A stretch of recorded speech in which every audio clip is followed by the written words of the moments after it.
Naona ili kanisa Katoliki, hili kanisa ni la shetani ndugu Waislamu. Kanisa Katoliki ni la ibilisi. Tena naongea na hii CD, najua wataipata na wakitaka waniue, niko hadharani. Mimi natembea sina security. Kanisa la Katoliki ni la ibilisi. Hii ni Church of Satan. Hii ndio kanisa kubwa. Hata ile sign of Satan ya vidole viwili na watolea saa hii picha ya Papa Benedict mwenyewe. Wakati yako yeye ni kiongozi na ndio papa wa dunia mzima, anazipiga mbili hizo signs of Satan. Hebu ngoja, usiniamini. Naomba mwalimu nitafutie hiyo logo unipatie. Unadhani huu ni mjomba wetu huyu? Hebu angalia hapa.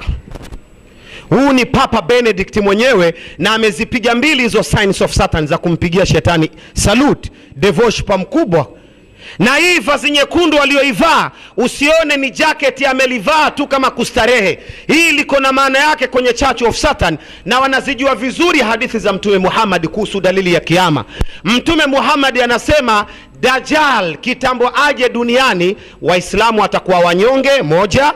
Pili, dunia ukipanda utakuwa upati chochote.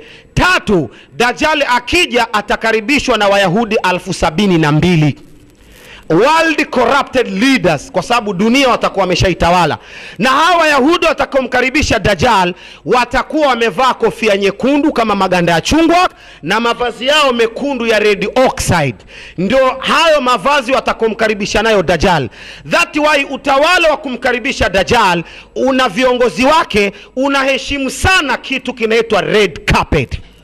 Ukisikia waziri mkuu anakuja Mombasa hatandikiwi black ama yellow. Na si waziri mkuu wa Kenya tu, wa dunia mzima, viongozi wa nchi zote, heshima ili ifikie mahali pake lazima watandikiwe red carpet. Uliza, hakuna carpet rangi nyingine? Blue ziko, yellow, black.